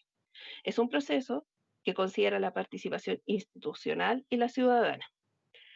Aquí les compartí algunas fotos. Es importante saber si estamos conectando un puerto directamente, si estamos en el sur, si estamos en el norte. El territorio es muy distinto, pero sí tenemos que fijarnos. Miren, hay cosas tan simples y complejas a la vez como que en el norte hay ciertas aves que anidan en cierta época del año y muchas veces nuestros caminos, el construir el camino en la época de anidación afecta al ecosistema. Por lo tanto, hay meses en que hay que restringir la construcción de ese camino para permitir que las aves puedan anidar y luego ya se puede retomar la construcción. Detalles como eso. Respecto a la participación institucional, se refiere a que hay una participación en que están los seremis del MOP en este caso, pero también los seremis de las otras reparticiones públicas. Las reparticiones técnicas regionales participan en el proyecto, se les comunica, se recoge información y se busca que el proyecto sea aceptado por todos. Y también hay una parte muy importante de participación de la ciudadanía, donde con plano en mesa vamos explicando el proyecto y vamos recibiendo las sugerencias de mejora. La participación se hace de manera temprana, antes que siquiera el anteproyecto esté terminado. Por lo tanto, es posible captar las sugerencias y los requerimientos de la ciudadanía y también de las instituciones regionales. Hacemos también un estudio de asuntos indígenas y muchas veces nos corresponde hacer una consulta indígena, que es un proceso que está regulado por normativas hoy día. Existen normativas no solo para concesiones, sino que para cualquier proyecto que afecte a una comunidad indígena tiene que hacer un proceso que se llama así, consulta indígena. Bueno, el estudio de asuntos indígenas tiene como objetivo determinar la necesidad o la procedencia de hacer esa consulta indígena y busca determinar cuáles son los pueblos indígenas presentes en el área de afectación del proyecto, que no necesariamente es el área física por donde pasa la autopista, sino que si yo pongo un camino a mitad de algo, yo puedo estar afectando alguna comunidad indígena que vive en un sector, pero que su sitio ceremonial está en el otro. Y ni el sitio ceremonial ni la comunidad indígena están a los alrededores de la autopista, pero ese es su cruce frecuente. Entonces, eso es un ejemplo de afectación sin que estén geográficamente dentro del espacio de la autopista. La consulta indígena otorga un espacio para entregar información clara y total para que los pueblos indígenas analicen, estudien y determinen sus posiciones respecto al proyecto vial. Luego, se busca llegar a acuerdos que permitan la viabilidad del proyecto al mismo tiempo que este proyecto respete la cultura y el quehacer de los pueblos indígenas. Estudio de expropiaciones. En este estudio, el objetivo es determinar la incidencia económica de los costos de expropiación. También se busca identificar conflictos que pueden ocurrir en la futura expropiación. Y en esta etapa se debe generar propuestas de solución para esos posibles conflictos, estimando los costos de estas propuestas. Los conflictos no siempre son grupos de no a la expropiación, que eso es parte de lo habitual a veces, sino que a veces los conflictos son otros. Los conflictos son que hay terrenos que no están bien delimitados, hay terrenos que no están bien inscritos. Entonces hay cuestiones legales que resolver previo a poder expropiar. O por lo menos hay que tenerlo en cuenta al momento de la expropiación, porque eso va a afectar la forma en que se haga. Otros problemas que puede haber es cuando hay choque de concesiones. Por ejemplo, nosotros vamos con una concesión vial, pero para materializarla puede que toquemos una concesión marítima. En ese caso también hay que saberlo antes, porque hay procesos que seguir para conciliar ambas concesiones. Y por supuesto, todo proceso tiene un costo, al menos el tiempo. Bueno, el estudio ambiental referencial. Este estudio tiene varios objetivos. Uno de ellos es realizar un análisis que identifique los impactos ambientales y su magnitud influencia del proyecto. Proponer un plan de medidas de mitigación, reparación y compensación ambiental y el plan de seguimiento correspondiente a los impactos identificados. Estimar la valoración de las medidas de mitigación y compensación asociadas al proyecto y elaborar un análisis de pertenencia de ingreso al sistema de evaluación de impacto ambiental. ¿Por qué se hace un estudio referencial? Porque si esperamos a que este proyecto esté concesionado para recién ahí empezar el proceso de evaluación de impacto ambiental, los costos de las medidas de mitigación pueden ser muy altas, o incluso los costos de modificaciones, si es que fuese el caso de modificación de un trazado de proyecto, también puede ser muy alto. Puede ser muy alto por el costo directo y el indirecto, que es la espera hasta que esto se resuelva. Haciendo los estudios referenciales, aún así, el proceso de estudio de impacto ambiental demora un año. Cuando no se hace el estudio referencial, demora mucho más de un año. Bueno, y en último lugar, y esto fue a propósito, dejé lo que nos resulta más propio, que es el estudio de ingeniería vial, cuyo objetivo es proponer, analizar, seleccionar y proyectar las obras que se requieren, y esta es la razón por la que lo dejé al final, en forma integrada con los otros estudios. Esto quiere decir que para hacer nuestro proyecto de ingeniería vial, que bueno, yo soy civil, así que es la parte que más me gusta, tengo que considerar cada uno de los otros aspectos que mencioné antes. Si no, mi proyecto va a ser solo un bonito dibujo, pero no va a cumplir con la funcionalidad para lo cual se requiere. Entonces, el diagnóstico de la infraestructura actual se debe hacer a un montón de cosas, entre esas los pavimentos, los sistemas de contención, señalización, saneamiento, iluminación, cruces, enlaces, paraderos, puentes, taludes, cortes, y todo lo que se encuentra en la ruta actual. Y por ejemplo, ahí les puse las animitas, que también es un tema que se debe considerar, dónde están y dónde se van a reubicar, se mantienen. Y todo esto en el área de influencia del proyecto. Si ustedes se dan cuenta, varias veces he mencionado área de influencia, pero depende de la especialidad que hable, el área de influencia es distinta. En este caso, el área de influencia es la influencia directa, es el proyecto, y serán 100 metros a cada lado, por los ajustes que haya que hacer a los alrededores, y no es mucho más. En otros, como por ejemplo en el territorial, a veces el área de influencia pueden ser kilómetros, porque estamos cruzando en una ruta de una cierta especie que en el invierno está en la montaña y en el verano está en el valle. Entonces son kilómetros. O en el caso ambiental, si estamos en el caso de un humedal, el año pasado salió la nueva normativa de humedales, que incluso el área de protección puede ser a 1 kilómetro de distancia del humedal. Entonces tenemos que ver qué tenemos, a qué distancia estamos de un humedal.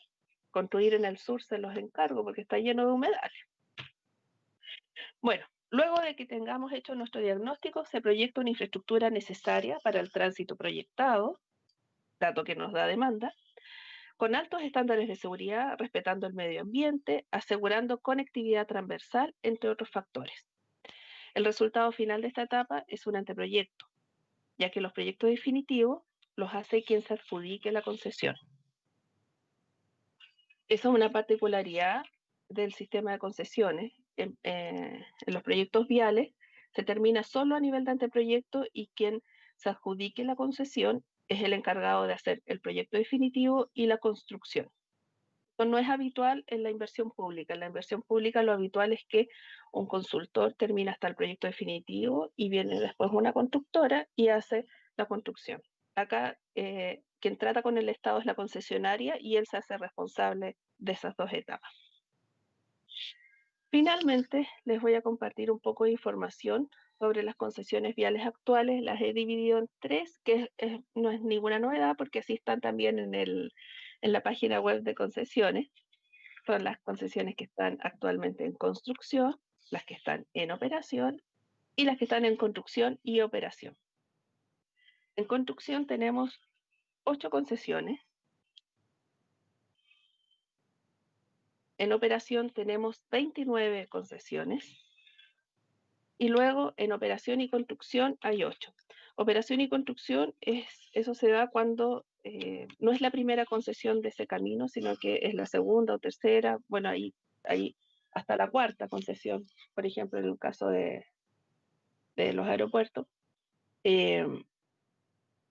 y estoy operando, pero a la vez estoy construyendo. Eso se da en algunos casos. Una cosa importante. En total tenemos 45 concesiones, pero a eso le debemos sumar los proyectos que están en estudio para una nueva. No los he presentado acá porque no están claramente especificados en la información pública del MOP. Por lo tanto, me las reservo también. Y cuando yo era chica, daban el Happening con Ja, y a mí me gustaba verlo siempre. Y el Happening con Ja hacía unas novelas, y actuaban siempre ellos nomás, pero al final había una sección que decía, no actuaron hoy. En vez de actores invitados, decía, no actuaron hoy. Bueno, yo tengo mi sección de no actuaron hoy, y esta sección es los temas no tratados hoy. ¿Qué no tratamos hoy? Todos esos temas, y quizás algunos más. Porque la verdad es que el tema de concesiones es bastante amplio. Y yo quise mostrarles en esta diapo que yo solo pasé un barniz general, como introduciéndolos o tratando de introducirlos a lo que es las concesiones viales. Y solo estamos hablando de concesiones viales, porque hay concesiones de cárceles, de hospitales, de aeropuertos, hay diferentes tipos de concesiones. Es un tema amplio e interesante. Muchas gracias por su atención. Bueno, agradecer la instancia. Damos pie para preguntas. Hasta ahora no hay comentarios en YouTube, por ahí se reciben las preguntas. Es un mundo nuevo que nos has mostrado, increíble. Gracias por la instancia. Se agradece también la forma ordenada en cual se plantearon estas temáticas que son muy grandes, un mundo cada uno. Y bueno, no sé si alguna pregunta o comentario que tengan por el live chat de YouTube se están recibiendo.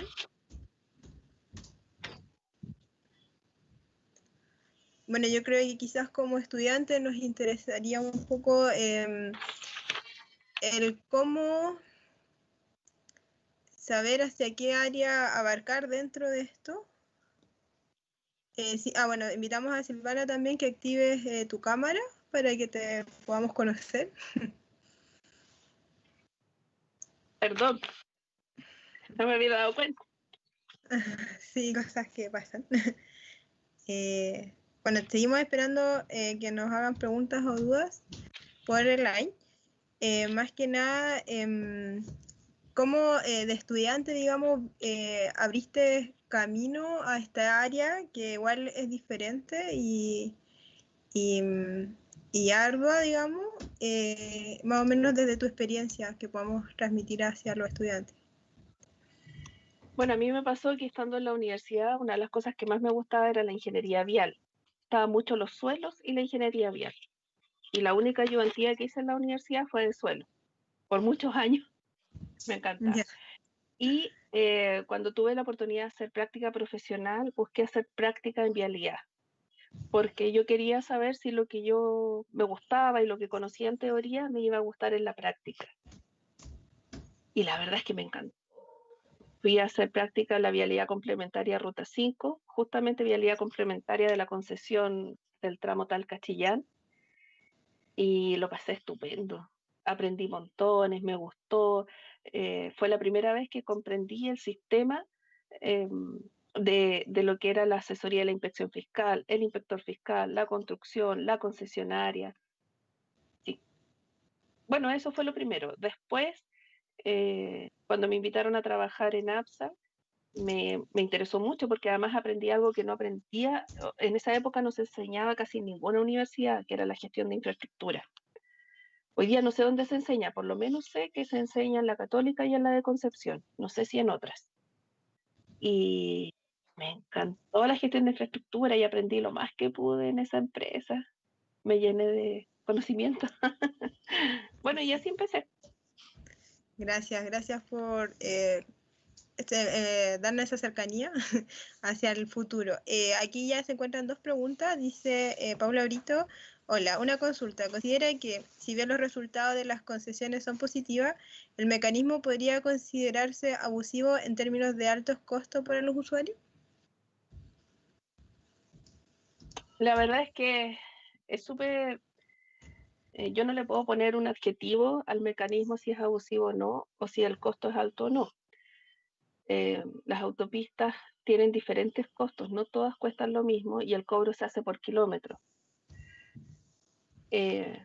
Estamos pagando, o sea, como usuario, el usuario paga un servicio y el servicio es tener una autopista segura, tener o un camino seguro, un camino que sabe que además si tiene un problema va a tener una asistencia en ruta que está incluida dentro del costo, un camino que además está siendo monitoreado constantemente. O sea, lo que más influye ahí es la seguridad y el confort, y eso hace que se reduzcan los costos de operación de los vehículos. Cuando uno hace una autopista, uno evalúa como usuario. Analiza la autopista, evalúa desde la perspectiva del usuario.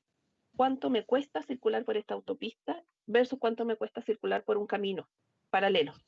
Y en esos costos también están incluidos los costos de mantenimiento de los vehículos, los costos de operación de los vehículos, y si tú comparas, muchas veces te cuesta menos circular por la autopista que circular por el otro lado. Lo que pasa es que no se siente tan directamente en el bolsillo, el costo de mantenimiento del vehículo es lo que menos se siente directo. La mayoría de las personas solo compara de que gasta benzina X y en el otro lado gasta benzina más peaje, pero no considera el costo de su propio tiempo ni tampoco el costo del mantenimiento, que es mucho mayor cuando voy por un camino que no está bien mantenido. Ya, súper. Otra consulta que tenemos de Julián Guerrero. ¿Cómo se efectúa el control seguimiento a un contrato de concesiones viales? ¿Para qué parámetros se hacen de control? IRI, índice de desempeño. Gracias y saludos. Ya, ese es un tema que hoy día no toqué en la presentación, que tiene que ver con la explotación. Ese es uno de los que no vinieron hoy. La explotación. La verdad es que en general, lo que es parejo para todos, hay controles.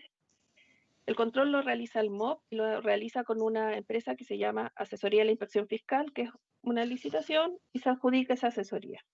Entonces lo hace un inspector fiscal con esta empresa. ¿Qué es lo que controla? Desde el punto de vista de la infraestructura, lo que controlan es que se mantenga el estándar contratado. Y el estándar contratado se define por una diferentes cantidades de índices que se deben cumplir. Eso es en términos muy generales. Además se miden otras cosas como la disponibilidad de las áreas de descanso, las áreas de servicio, se ven otras cosas, pero desde el punto de vista de la infraestructura lo que se ve es eso. Si ustedes se fijan, cuando ustedes andan por una concesionaria y a ustedes les ha tocado, no, espero que no, pero si les ha tocado usar el teléfono de emergencia, el teléfono de emergencia debiera funcionar siempre.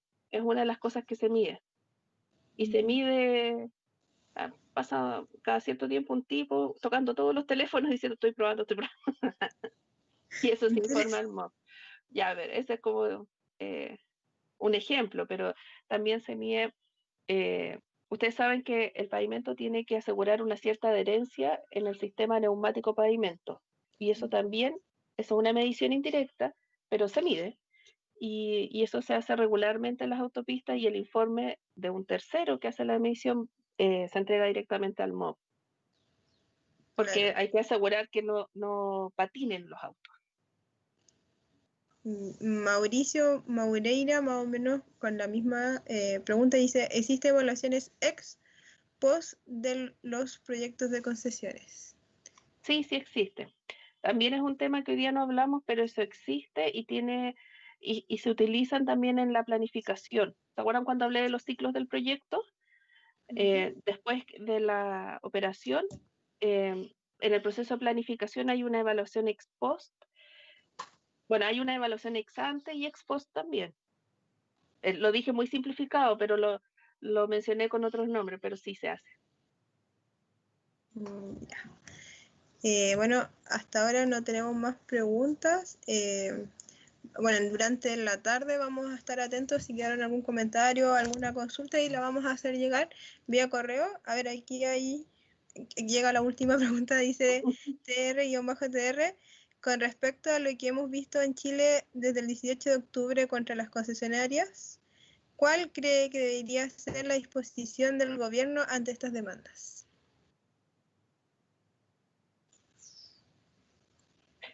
Te me congelaste. ¿Me puedes repetir, por favor? Sí pasa. Con respecto a lo que hemos visto en Chile desde el 18 de octubre contra las concesionarias, ¿cuál cree que debiese ser la disposición del gobierno ante estas demandas?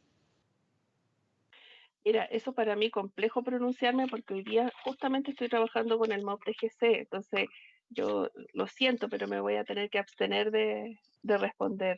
Disculpe. Sí, se entiende totalmente. Mario Maureira, que es quien preguntaba por las expos de los proyectos de concesiones, pregunta ¿dónde se puede conocer dichas evaluaciones? Mira, yo desconozco si están publicadas en la página de concesiones. Si no estuviesen publicadas, la única forma es a través de la ley de transparencia, que demora 20 días la respuesta. Pero concesiones publica casi todo. Publica cuando se termina algo. Entonces, debiera estar. Y si no, como digo, a través de la ley de transparencia. Súper. Bueno, RTR dice comprensible, gracias igualmente por la charla, muy interesante el tema. Gracias por comprender. Sí. Bueno, con esto nosotros estaríamos listos. Bueno, durante la tarde vamos a ver si quedan comentarios o algo y lo vamos a hacer llegar. Como ya había que inscribirse por un formulario al correo las respuestas. Si hubiese alguna pregunta que haya quedado en la palestra, agradecer enormemente su asistencia y su experiencia transmitida. Fue muy grata la charla. Agradecer al Colegio de Ingenieros también por dar esta instancia, comunicación entre estudiantes y ingenieros. Y bueno, los dejamos a todos invitados para las charlas que continúan en el seminario la próxima fin de semana.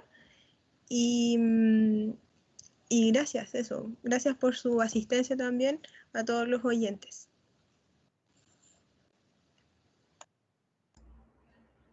Gracias a ti, Laura. ¿Estamos?